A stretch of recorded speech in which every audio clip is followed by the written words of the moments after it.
Good morning, good afternoon, or good evening, depending on where you're calling from. I am James Verdevec, the Executive Director for AMA-NCH, and we want to thank you for joining us today for the HUD Multifamily Western Region COVID-19 FAQ discussion. This presentation is in a listen-only format. If you have a question that was not sent in advance, please type it into the chat window, and HUD will provide answers to those questions in a future PDF to their listserv. If you did send in a question in advance, those questions will be addressed during today's presentation. This presentation is being recorded and will be made available on the HUD YouTube channel, as well as the AMA-NCH and AMA-PSW websites, along with a copy of the HUD FAQ you should have received already. At this time, I would like to turn it over to Janaea Jackson, Director, Asset Management with HUD, to begin the presentation. Enjoy. James, thank you so much for that introduction, and everyone, welcome to this webinar. This is the first time we're hosting an event like this in this format, so thank you for joining us and making this a first. I also want to say a big thank you to AMA, PSW, and AMA NCH for hosting this event today. Without you, we would not be able to do this. Your technology here is way better than ours, so thank you so much for that. I also want to make sure we welcome and thank everybody on the call today, here to talk and chat a little bit more about COVID-19 FAQs. I want each of you to know how thankful we HUD staff are for you staying committed to our mission during these difficult times. You're having to be creative about how to take care of your tenants' health, safety, and welfare while doing the same for yours and your families. The fact that this webinar registration filled up in 2 hours is an incredible testament to your dedication and the fact that we have a whole lot to talk about today. I am going to kick off our presentation, just kind of reminding you of what we're here to do today. So bear with me as I advance the slide.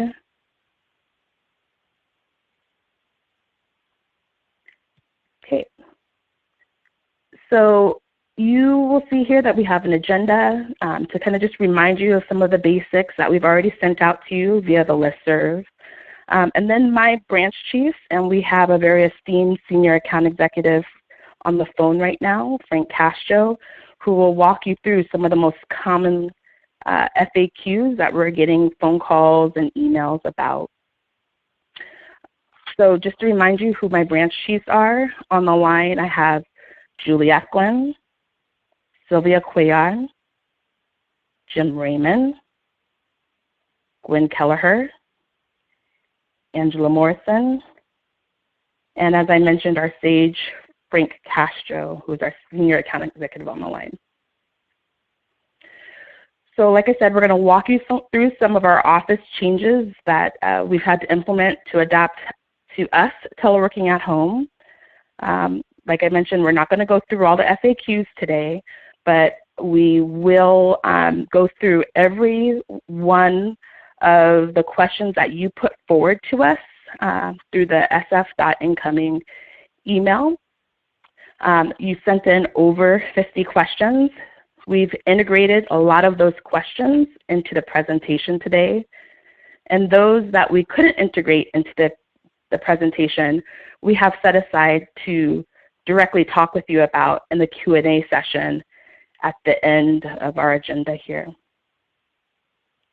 If there's any questions that you put into the chat window that are not discussed today during our presentation, like James mentioned, we will take your questions, we will answer them, and send them out to you via our email listserv sometime next week. We will not be able to answer property-specific questions today. So if you do have any property-specific questions, please reach out to your account executive with a CC to your branch chief. So let's go into the next slide. Just a quick reminder, we've already sent this email, this information out to you through our listserv, but all of our staff throughout the country are teleworking, all of multifamily right now. If you need to reach us, the absolute best way to reach us is through email. We will be checking voicemail, but email is our preferred form of communication right now. Please do not mail or fax anything to our head office. We won't get it. If you need a refresher on who your account executive assignment is for your properties, here's a link that you can use to figure out who that is. And also, we are encouraging everyone to do or to utilize electronic signatures as much as possible. There are definitely certain documents that need to be wet signed. If that is the case for any of the task projects that you're working on, please reach out to your account executive and coordinate mobile notary services that we will ask you to pay for, and also provide us prepaid FedEx labels so that we can get the document to where it needs to go. So you're probably wondering where these multifamily COVID-19 FAQs are. We've gotten a lot of questions over the last couple of weeks. Many of those questions are actually included in this FAQ.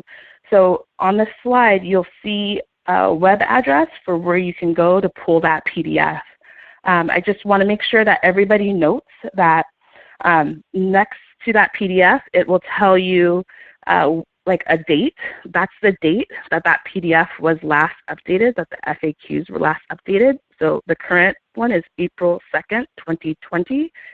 You'll have to open the PDF and look at the bottom of each question to see if that FAQ was updated, or even if it's a new FAQ, it will have the date of the update or the date that it was added to the FAQs.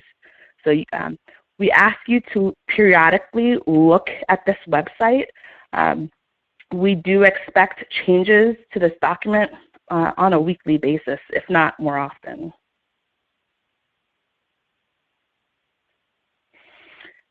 Before I hand the torch over to Julie to go into these next couple slides, I just want to let you know that Julie Eklund has accepted a new position with healthcare, and she will be leaving us in the next week or two.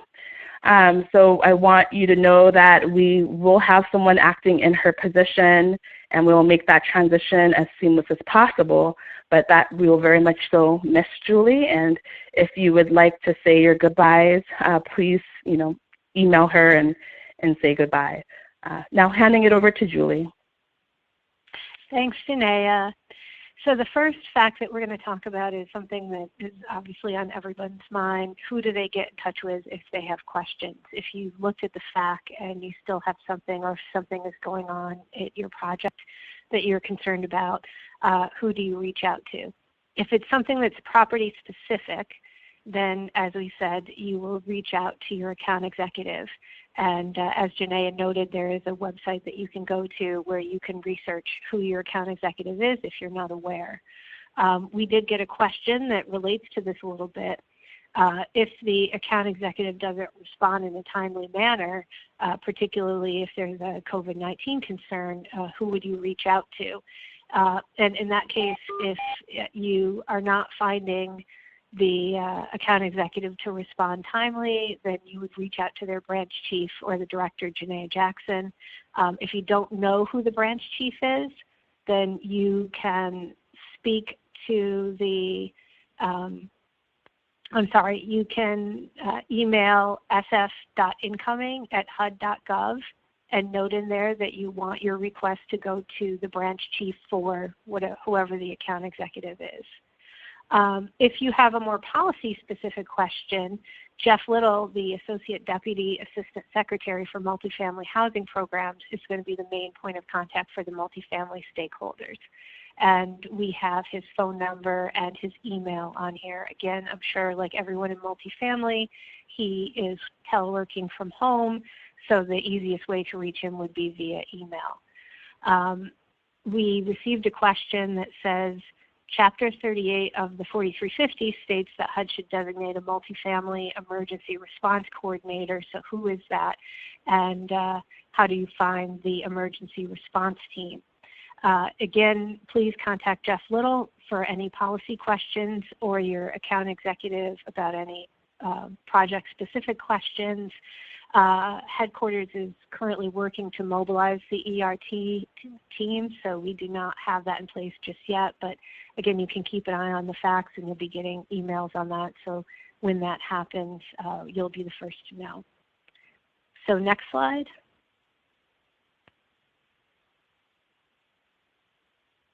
Janaea?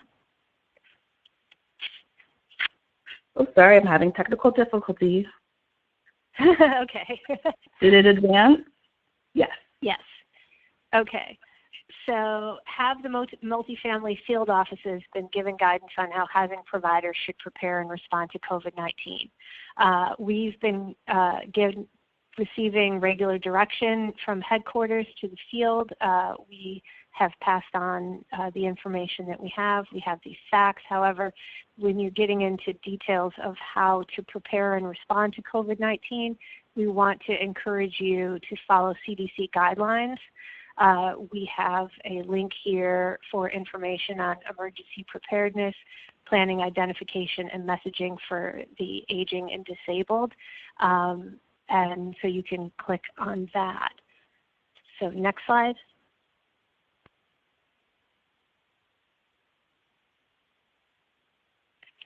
And then what emergency preparedness steps does HUD recommend or require property owners and agents to take? Again, we really recommend that you follow the CDC guidelines. They are the experts in that. And in addition, you may receive direction from local health officials, which you would want to follow. You can also consult Chapter 38 of the Handbook 4350.1. Now, I want to note on here, when you receive this PowerPoint, there are some what look like links on here. You can't obviously get them from the PowerPoint, but if you go to the FAQ on that website, you will be able to click on these links and go to the information that you're looking for. The CDC has provided this guidance. As you can see, you can click on in the FAQ and get this directly. There's also this information which we included on the prior slide about planning, identification, and messaging for the aging and disabled. In addition, we received a couple of more specific questions that related to this. For instance, if you were to have a COVID-19 case in your building, can you shut down the building and limit it to essential services only and force residents to quarantine in place? Again, in this case, we ask you to follow CDC and local guidelines. They're the ones who are going to determine how people should be responding in these situations. Are you allowed under HUD regulations to require new residents or residents who traveled out of the country to self-quarantine for 14 days? Again, we ask you in a case like that to follow the local guidelines or the CDC guidelines. This is changing all the time, but your local health department will be able to let you know how you should address that in your area. So now I'm going to turn this over. Oh, I'm sorry. Wait, I have one more. So next slide.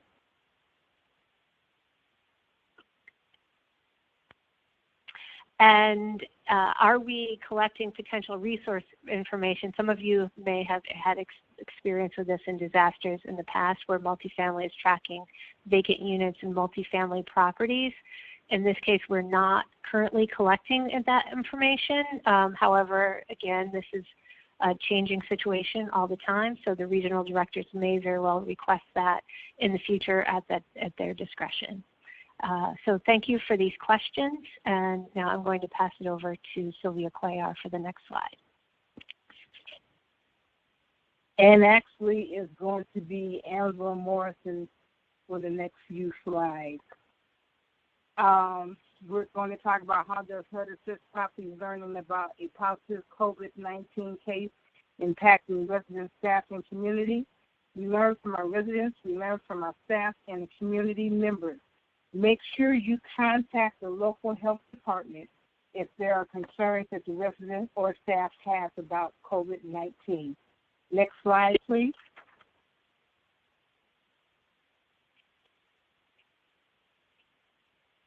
So here we're talking about if you confirm a COVID-19 case at a HUD-assisted property, what steps should property owners and managers take to protect residents, staff, and the community?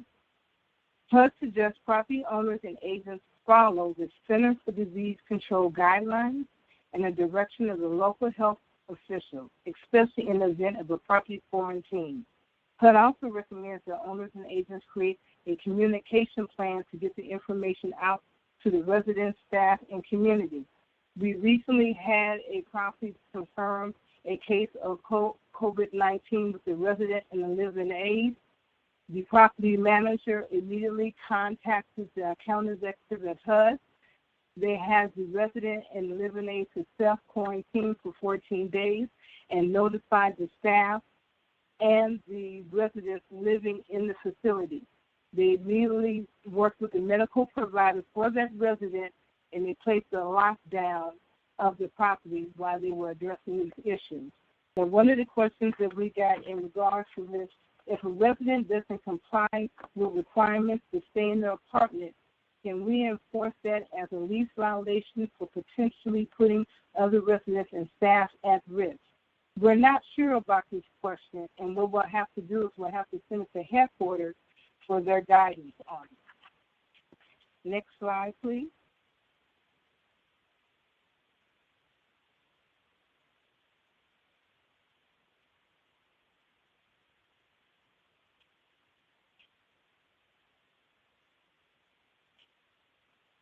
If a person under quarantine has additional family members who need to be kept separate, what are a property manager's options for meeting those needs? What if a manager are being asked to use vacant units for quarantine? And the most important thing that we need is documentation. Documentation needs to be provided for granting this type of request. It needs to be in a written communication form from a medical health professional or through a local health department. Managers may use electronic and telephonic communication to perform the verification. Next slide, please.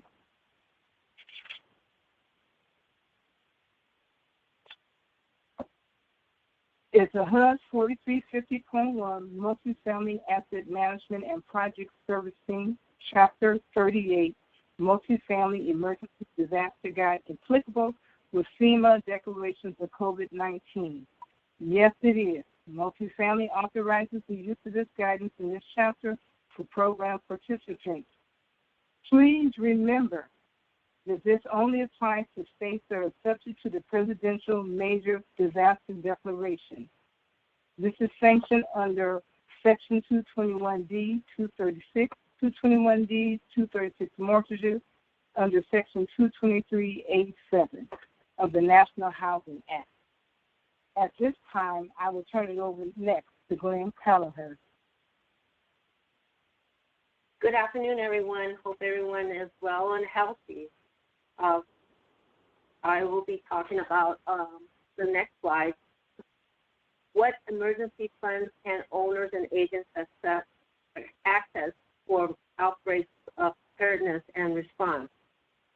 And what kind of approval do housing providers need from HUD in order to access the funds? Multifamily property owners and agents do not need HUD prior approval to utilize property operating accounts for all reasonable and necessary COVID-19 related preparedness and response actions. For example, supplies, professional cleaning services, cleaning materials, and protective gear, and staff hours and overtime. Owner advances can happen, but you would have to ask for prior HUD approval. For properties with reserved for replacement residual receipts account, please follow HUD Handbook 4350.1. Next slide, please. Can property owners with FHA insured mortgages with reserve for replacement account access those funds to pay debt service? Do what you normally are required to do: submit your replacement reserve request via SF incoming using the form HUD 9250.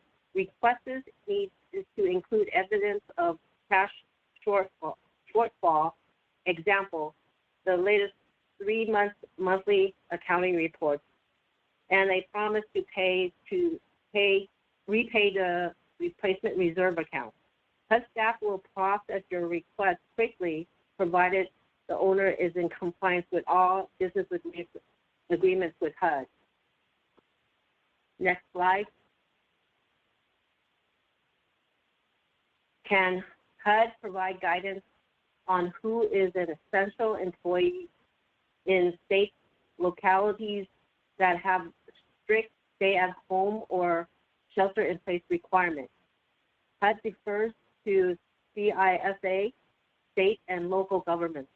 Many of these orders provide exceptions for staff supporting operations at residential properties. We suggest consulting your legal counsel if you have any questions regarding your business's essential and non-essential status.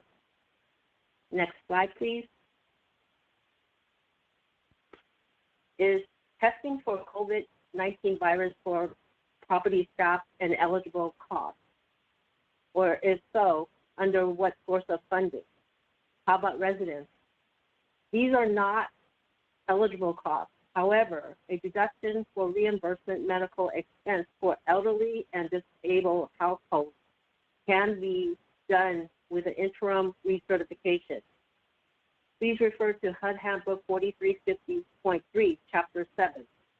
For staff, they should utilize their medical insurance or Department of Public Health Services to get tested for the COVID-19. Next, I'd like to introduce you to Sylvia Sayar. Hello, everyone. The next question is, will impacted residents still have to complete annual recertification and interim recertification for lost income? The answer to that is yes. HUD will continue to expect you to process recertifications as scheduled, both annual recertifications and interim recertifications. You must continue to perform these as requested by tenants within the required time frame and using either the current or projected information or income that the tenant reports. And you must not use any previous year's income to determine the rent and assistance. There was a question that came in regarding this as far as using last year's income or checking account balances. And again, I must urge you to continue to use your EIB information for determining the income of the tenants, and if the tenants are not able to provide you with the checking account statement, encourage them to go to their financial institution website and pull that information from there. Next slide, please.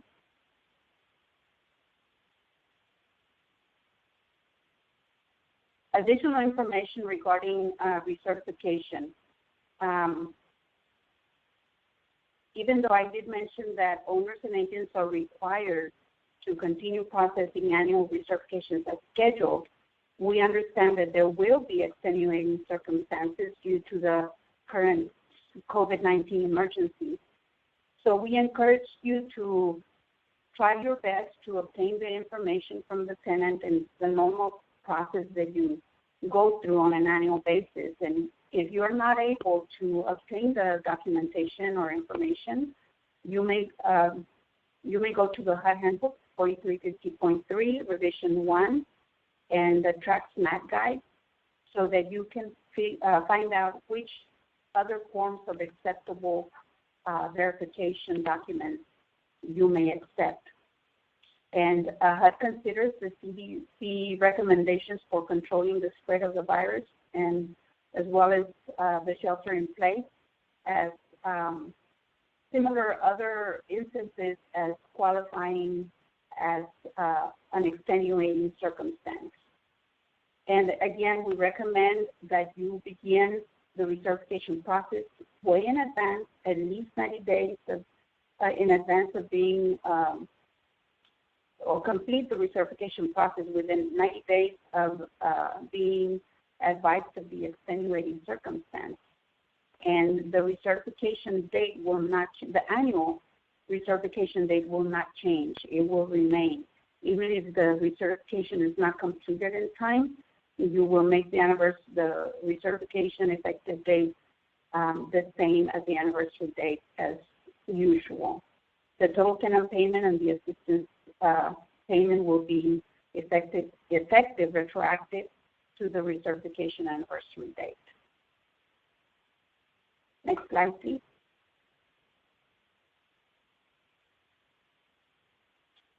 In regards to signatures, there are certain documents that require wet signatures. That includes the 9887, 9887A, 5059, the lease agreements, addendum, family certifications of income, and other forms. For the time being, HUD will allow alternative or alternate forms of signatures, such as copies or images of the signature sent by email or fax or other form of electronic signatures, as long as the original wet signatures are submitted to you at a later date. As far as the 9887 and 9887A, I just want to remind you that those forms are effective are actually valid for 15 months after the signature. So it's very likely that by the time you process the recertification, or you're going through the recertification process and verifying the income and assets and medical expenses for the tenants, that 9887 and 9887A will still be in effect, so you will not be in violation of HUD regulations.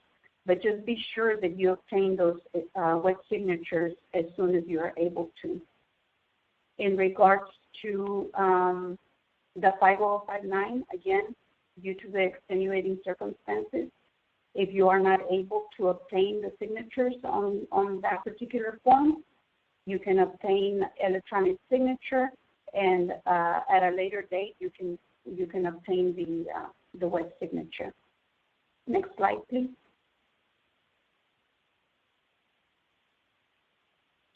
Documentation for certification. Once again, due to the COVID-19 extenuating circumstances,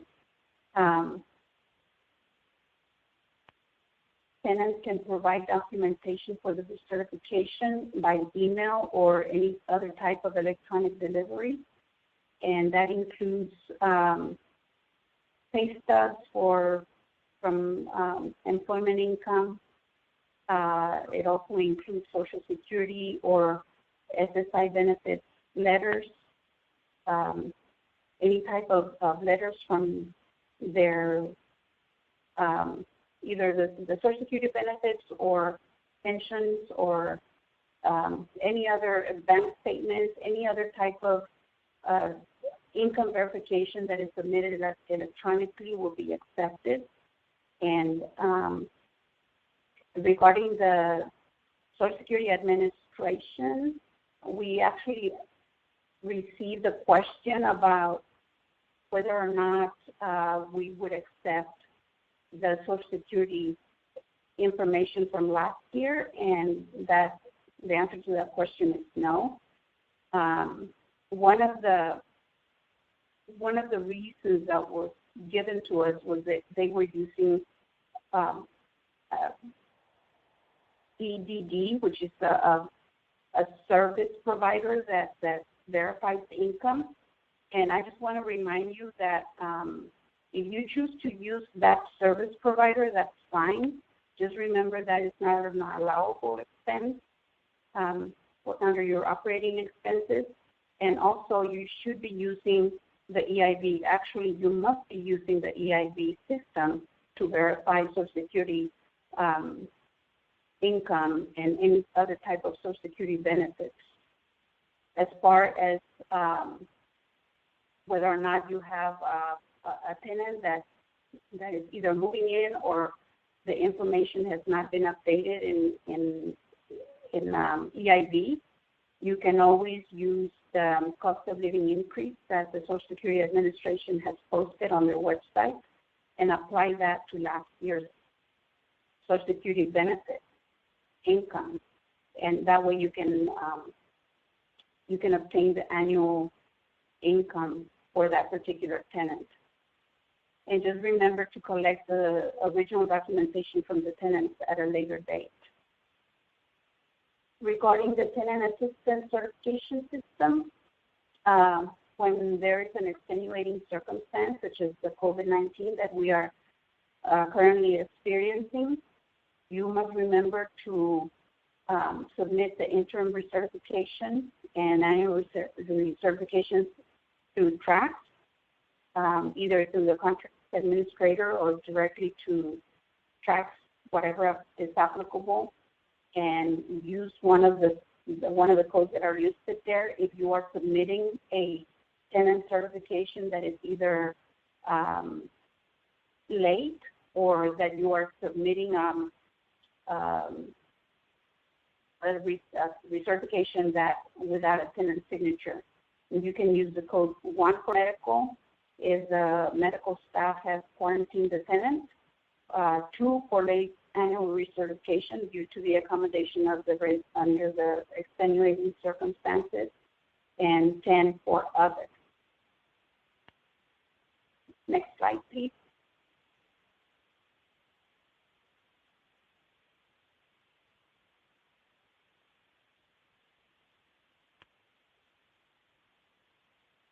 Taking a little bit long to upload on my screen.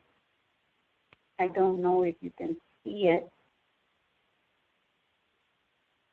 It's advanced. But I will go ahead. It is advanced? Yes, it's slide 21. Okay. Okay, so then let me go ahead and talk about that.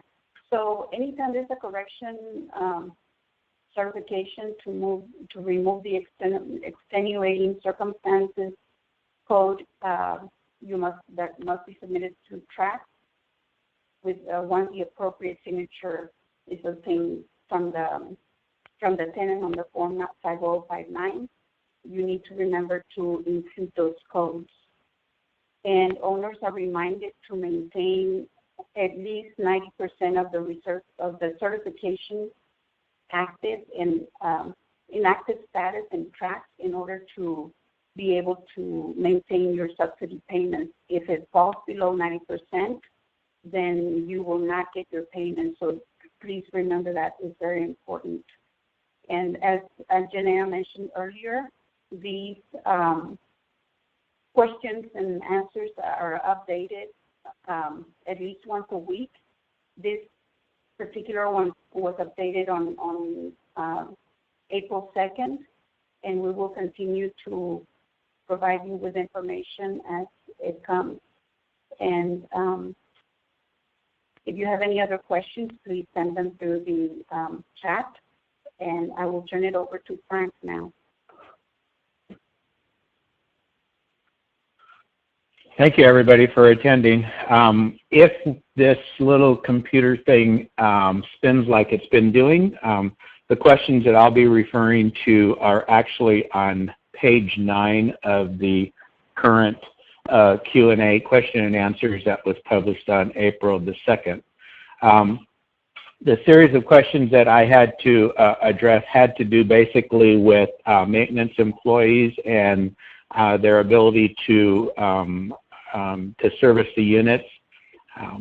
Again, the questions that have been coming up is that can a service employee or even an on-site ask a resident if they have COVID-19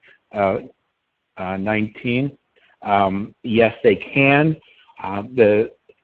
The concern that you need to have and the practice that you need to have here is to make sure that that information is kept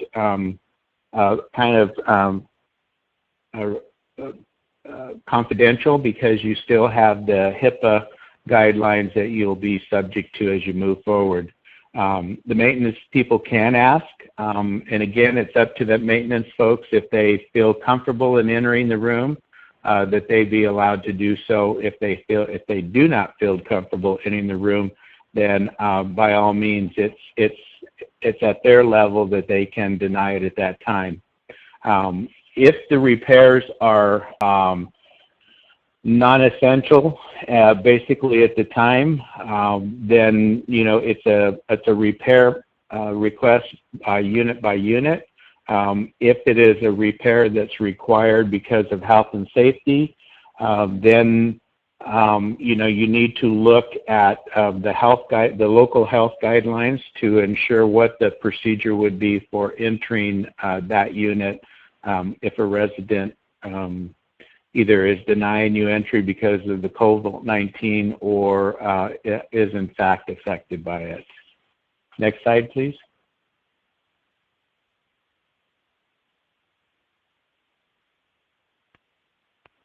We received a lot of questions and information reference about what funds are available for that can be used for not only the safety or the safety equipment for the maintenance or the PP type equipment. And again, keep in mind that those funds that they can be paid directly out of the operating costs. Operating funds, and if needed, again, we look for the reserve for replacements eligible items. You should be sending those or any questions in relations to related items or expenses, whether or not they match the reserve for replacement eligible, should be handled through your account executive.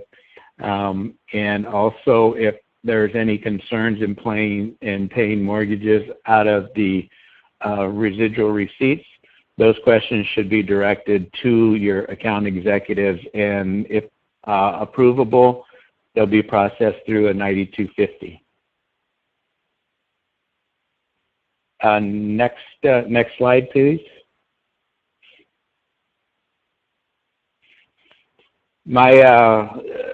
We had some questions that had to do with the closing of the office and whether or not limiting hours would be a penalty based on HUD's observations of it. And again, look at question 10 on page 9. That question basically informs you that the decision to close your office is one that is made by first by the management company, and then also at the assistance of your local or state jurisdictions. We cover a large portion of the states, and each state so far has been identifying different ways of sheltering in place. So make sure that you check with your local agency or jurisdiction to see what the circumstances are. And again, always ensure that you're erring on the safety of the residents and the staff of your property. And let me see, next one, please.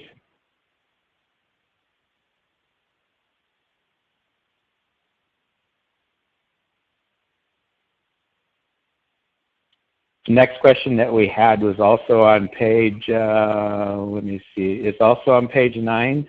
It has to do with the question that we had several questions that can the owner with FHA insured mortgage with reserve for replacement accounts access those funds to pay debt service?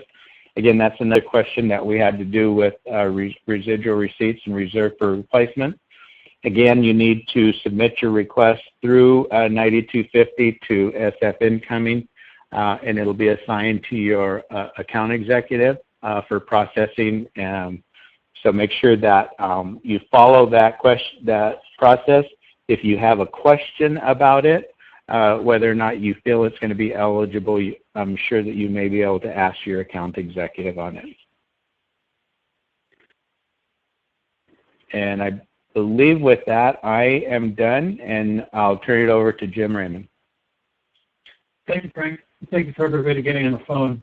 I wanted to address the question that was actually on the previous slide. It says, what should owners and property managers do if tenants refuse entry or inspection, citing fears of COVID-19? Say that until health officials determine some sort of policy regarding that, that requires tenants' consent before entering a unit unless there's an emergency. And then I'll address this question on the screen. An owner's rent comparability study has triggered the need for a HUD rent comparability study, but the concerns of everybody are making it difficult to procure. Everybody know that all HUD RCSs are on hold until we're back to business as usual. We are on different ways to address this, and headquarters will be coming up with further guidance in the coming weeks, so please keep your eye on the questions and answers that are going to be posted. Hopefully every week headquarters will update these, so keep your eye on that on future guidance. Previous guidance was actually rescinded, so headquarters is working on fine-tuning that so we can try to 5-year adjustments or contract renewals processed while we're all working from home.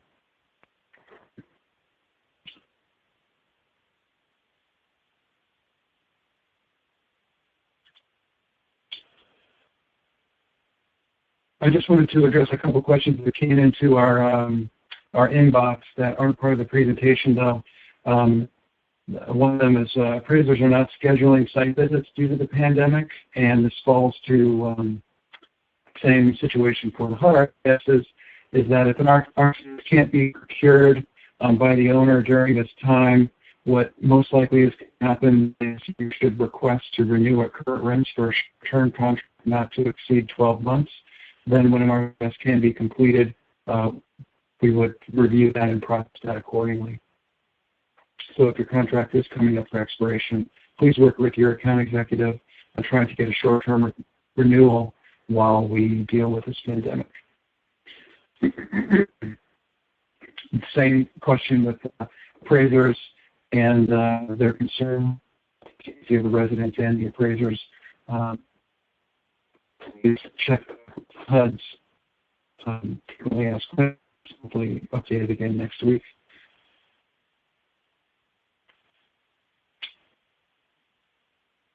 Then we have general questions. Jim? Sylvia, yes. I'm sorry. I'm not sure if it's just me, but your connection seems really bad. Is it possible you could move around in your room and see if it might be able to improve? Sure. I'm done, though, if you want to go to the questions on the document, on the Word document. Oh, okay, great. Okay, let's see. On the Word document or on the chat screen? I'm sorry. Document that I received from the mailbox.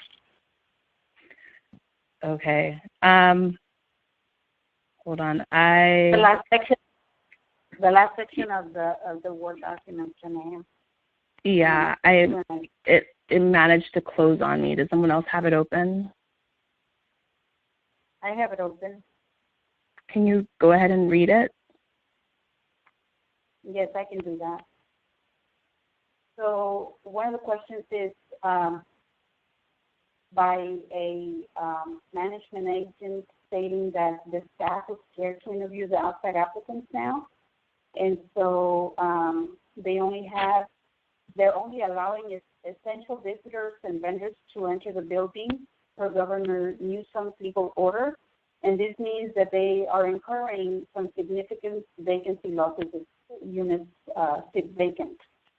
And the question is, will HUD reimburse for vacancies during the coronavirus pandemic? And the answer is that HUD will approve vacancy loss if the project is sellable for special claims which includes making assertive efforts to lease up the vacant unit. So if you are doing everything you can to lease the unit, and the tenant, the applicants are not wanting to come in and lease the unit, then yes, you will definitely be eligible for special claims. But if you're not making an effort to do that, then you will not be eligible. And that takes us into the next question that talks about special claims. This question is saying that an owner agent has decided to suspend move-ins because of COVID-19 at their senior building. No one has tested positive for COVID-19. This is just a preventive measure. What type of special claims would management submit under special claims? So because the answer to that question is that because the owner has suspended the move-ins for whatever reason, the property is actually not eligible for special claims. And again, you must follow the local guidelines, the CDC guidelines for not only for sheltering in place and social distancing, but you also need to figure out or come up with some creative ways of handling your lease-ups in a little bit more technical way, using your technology. Okay, so the next question about special claims is the mayor of LA has implemented that renters have up to a year after the city's emergency order expires to pay back rent. Can owners, agents submit special claims for this scenario? If so, which option would it fall under? Well, the answer to this is no. Since the renters will be repaying the back rent, the property would not qualify for special claims under this scenario.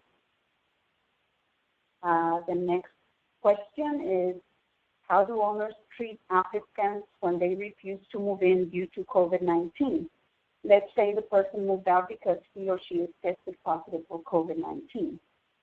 Well, first of all, it's assumed that the specifics of the COVID-19 cases should be treated with the utmost confidentiality, so that any applicants moving into the property should really have no knowledge of the exiting tenant's conditions, health conditions. However, if the applicant refuses to move in or declines to offer for the apartment, that person has that option, to decline to offer, and in that case, you would be able to put that person at the bottom of the list, or depending on what your selection criteria is regarding selecting tenants from the waiting list. So just keep that in mind, that you need to keep the unit number, the name of the tenants that have and the name of the tenants that are associated with a COVID-19 positive test, confidential, and remember that this type of information is covered under the Privacy Act. The next question is, has HUD provided any guidance regarding the contract renewal process, and will HUD accept late submissions without penalty? So I believe, I'm not sure, but I believe Gwen answered this question, and it states that we should be conducting business as usual for contract renewals. The only difference is that what signatures need to be coordinated with the account executive, and it only applies to use agreements unless lenders require what signatures for other documents, whenever there's a delay. So we, again, ask you to please coordinate prepaid FedEx labels with your account executive for use agreements, and mobile notary services with your account executive. That's the only deviation that we're making regarding any contract renewal process. And those are normally associated with the refinance transaction. Another question that we have is when processing renewals and rent adjustments that require a UA baseline, will HUD allow the effective date on the UA to be a later date than the effective date of the rent schedule if there is a delay due to the COVID-19? The answer to that, I'm not sure who provided it, but it states that we are still seeking guidance from headquarters since we don't have authority to waive the guidance. Another question is, how long will it take HUD to approve the owner or agent to loan a project money? Again, I'm not sure which one of the branch chiefs provided this answer, but the answer is that we will be processing it as soon as possible, but no later than 5 business days. And we suggest that you monitor your cash flow to request the loan in advance, so that way you're not at jeopardy, of being completely out of money. How long will HUD take? The next question is, how long will it take HUD to approve the 9250s during this time? The 9250 for a normal processing time is 30 days. If it's an emergency reserve replacement request, we will process it as soon as possible, but we try to complete those within 5 business days, as long as the documentation is provided. And I believe that Gwen had already answered this question in her presentation. So as long as you provide the information, the appropriate information, it will be processed immediately. And that is the end of our questions.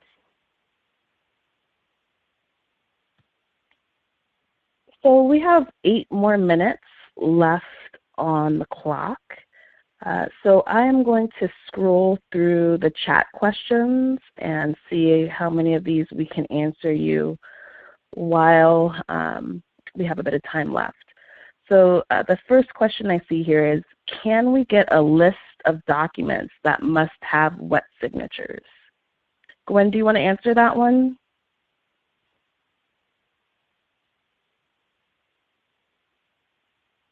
Sure.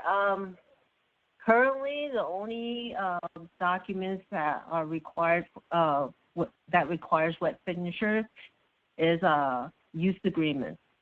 However, if you're refinancing a property and the lender requests us for a wet signature, I mean, we can also do that too. But again, you would have to send, FedEx, and provide a label for us to send it to the title company. Can I chime in on that too, Janaya? Yes. Of course, go ahead. For recertification purposes and move-in documentation, all the move-in documentation requires wet signature. That includes the 9887, 9887A, the tenant certification, the lease, the house rules, any addenda that you have for the lease, the unit inspection. All the move-in documentation requires wet signatures.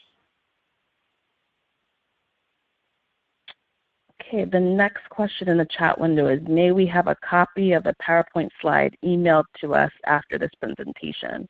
Yes, we will send this out through our listserv next week, as well as with any of the questions that we might not get through today. The next question is, are we required to contact the HUD AE if we get confirmation of a resident having COVID-19? So I think Julie talked to this, so I'm going to hand it off to Julie.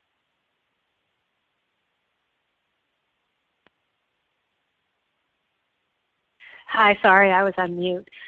Yes, if you receive that information, please contact your HUD account executive immediately. We are tracking that information and reporting it back up to headquarters.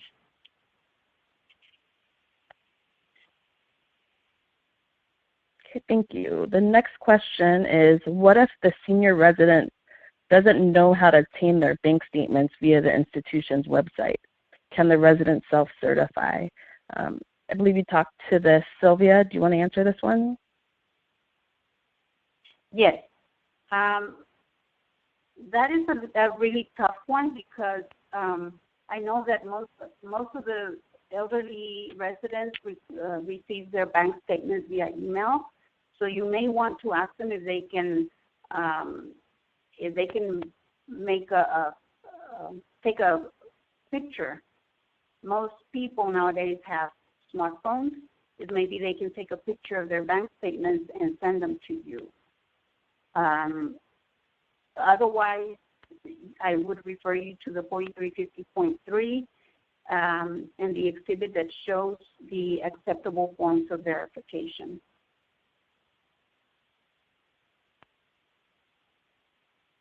Okay, the next question is what if a resident is out of the country during annual recertification and not able to travel due to fear of COVID-19?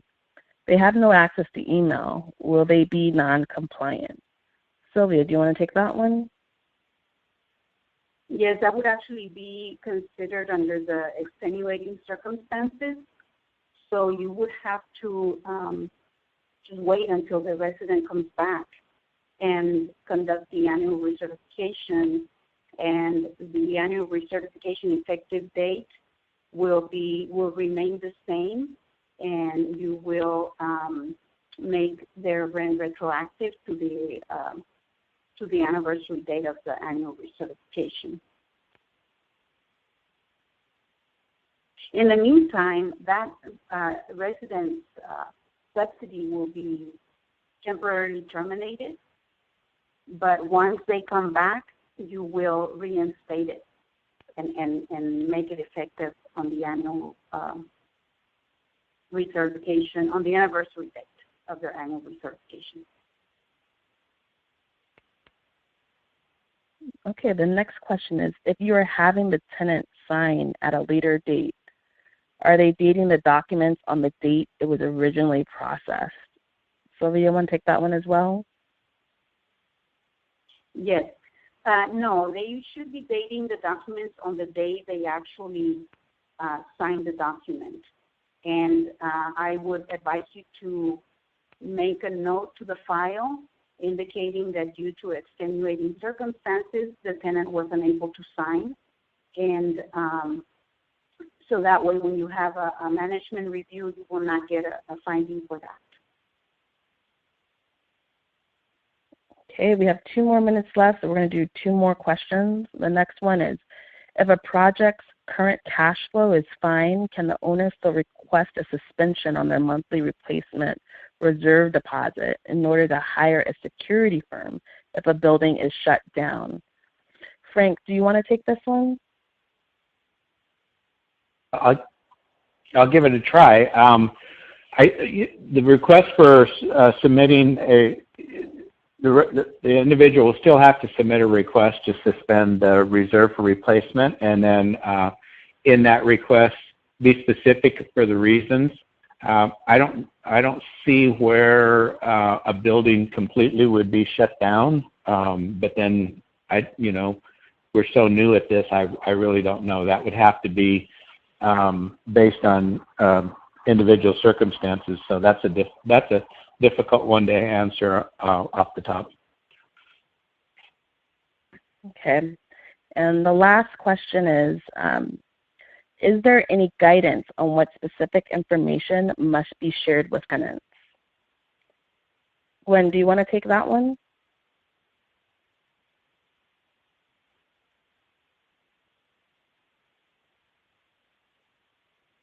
I'm sorry. Gwen, you're on mute. Okay. Okay. What was the question? Yes. Is there any guidance on what specific information must be shared with tenants? I mean, I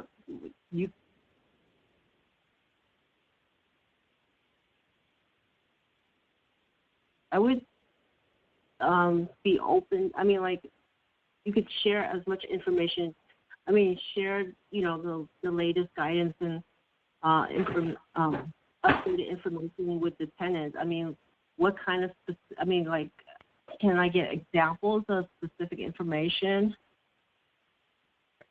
So whoever, Letty Fowler, if you could provide us a little bit more detail in your question, we can get that answered when we send out the answers to the rest of the questions in the chat window through our HUD listserv next week.